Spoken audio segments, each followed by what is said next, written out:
hicimos manzozo. Joselinda Beshisaya, no me hicimos manzozo. Oho, wena TK wena. Uyasangana ekhanda wena mfana. Wena TK Zuma, yekela umsangano wena. Kumele wenze ivideo eyiyo lomsangano weclass lamasimba lakho uxolise wena kuKing Bhaka wena. Uyabona? Kumele uxolise kuBhaka wena ngoba uyasangana TK. Into yokuqala nje kumele uxolise kubantu bonke abakulandelayo nabakuthandayo abathanda icontent yakho. Uphinde uxolise kuBhaka wena TK. Ukuze uzobuyela back einhlizweni zabantu kumele wenze ubunsizwa nokuhlakanipha kokuthi wenze enye ivideo ezokuveza uxolisa kuthina njengabathandi becontent yakho. Uphinde uxolise kuBhaka wena TK Zuma. Ngiqonde wena ngqo wena TK Zuma. Kufike leli bhobhodlwana leli lomfana lo osamunca inestam ekuthiwa uGwajo. La creator isketch leli bhobhodlwana elibhayizayo leli lifike la create isketch. Uyabona?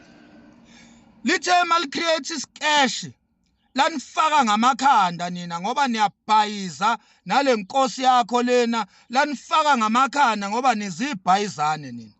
Nale nkosi yakho ekuthiwa inkosi umnikati, angisazi mina lesizwe esiholwa inkosi eyisithuphethu kanje. Uyabona? Wena mnikati ubhayize kakhulu wena. Kuyiposition yakho akufanele ngabe implemented entweni enjengale. Kuyiposition yakho akufanele ngabe uimplemented ehlazweni elinjengaleli lokuthi nikhanda ikeshi zokudukisa abantu bese niyabaqola. Nina lesiphuhlu senyanga lesi umsangano lo wenyanga ebizwa ngokuthi u2+2. Wena King akufanele ukuthi ngabe uimplemented kulamanyala wena. Ingakho umuntu oqala obekumele axolise esizweni osiphetheyo. Uphinde uxolise kubantu abakuhlonipha kuyilevel yobukhosi. Kumele uxolise wena nkosi yakwamnikati wena. Uyabona? Utshelwa yimina mfana ngikuncengi mina, anginankosi mina, anginanduna, anginalutho. Utshelwa yimina. Ngithi wena nkosi yakwamnikati kumele uxolise esizweni osiphethe ngoba wenza amasimba waphoxa isihlalo hlezi kuso. Ya, kusho mina. And then wena TK Zuma wena.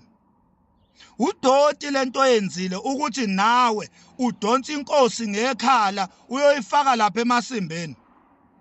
Kumele uxolise kuleyo nkosi yakwamnikati, uphinde uxolise kuyisizwe esilandela icontent yakho ku TikTok, uphinde uxolise kuKing Bhaka. Wena TK Zuma ubunsizwa ke lonto ozobuyenza lapho. Uyabona? Into yokuqala uBhaka ushaye kwabola ngaleya video yakhe enama VN ayidedelile. Unqobe yonke into. Yazi uKing Bhaka laphana ube yisikhukhula, ukhukhule yonke into ebisazothi yaqhamuka ithi yaphika lapha. Ushaye ikhanda laphihlika ngaleya video ayidedelile uKing Bhaka ehamba neVN kaGwajo. Nakhona uKing Bhaka ukuthi adedele leya VN ubengeke azayidedele, ngiyamazi uhlakaniphe kabi uBhaka mina. Ubengeke uKing Bhaka adedele leya VN ukube uGwajo akazange amchallenge. Wamchallenge live uGwajo echallenge uKing Bhaka. Wamchallenge ku TikTok live wathi uma engabunawo amavideo nezithombe ngikwakho nginawe ngixoxa nawe, wathi kuveze uKing Bhaka wavele wahamba emazweni kaGajo wakuveza uKing Bhaka washaya. Uyabona?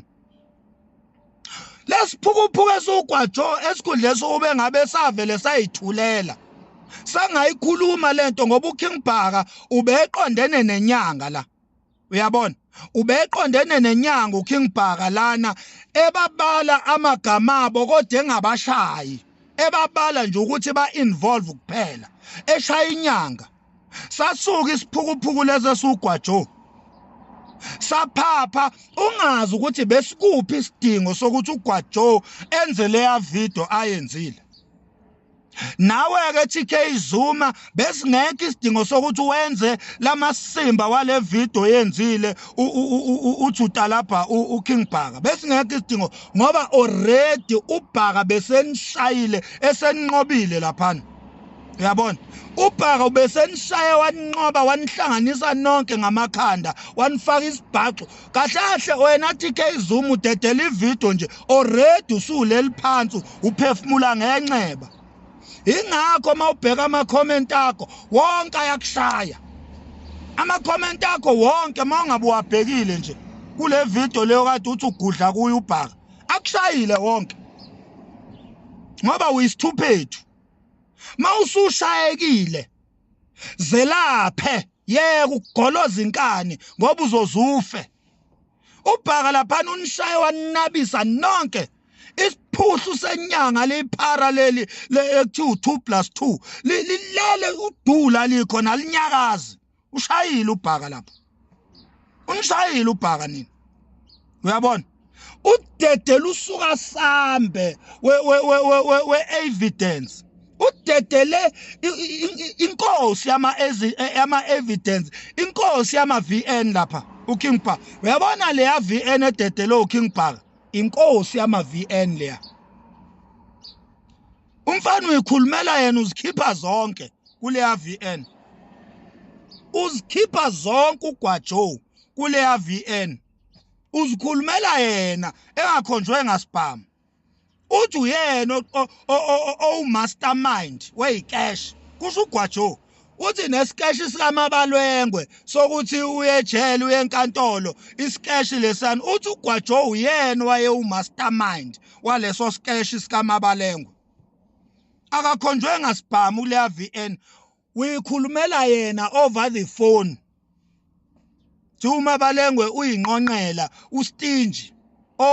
Lokhuze nje okhehlelezi kuthiwa sebashiwe ngisho abafazi balele phansi ngesisu kuthiwa kundlala ithi hebe yababa kuthiwa sebethuma ingane esitolo bafuna iliphu. Wena TK Zuma esikhundleni sokube engabe you just kept your silence. Wayithulela du. Uvele nje uzikhathulule. Wena uyaqhubeka ungena ngekhanda wenza ivideo la ku TikTok yamasimba nakhona. Uyabona? Ngiyakuchallenge ke TK Zuma ngithi ukuzulungise igama lakho abantu baphinde bakuncome bakuthande. Lalela ngiyakuyala. Yenza ivideo yesixoliso uphinde uziqhelelanise nesenzo senyanga ekuthiwa 2+2. Uziqhelelanise nje necash. Angithembe ukuthi amadlebe akho noma egcwele igonogono kodwa uzwile kancane. Uyezwa TK Zuma kade stakwa.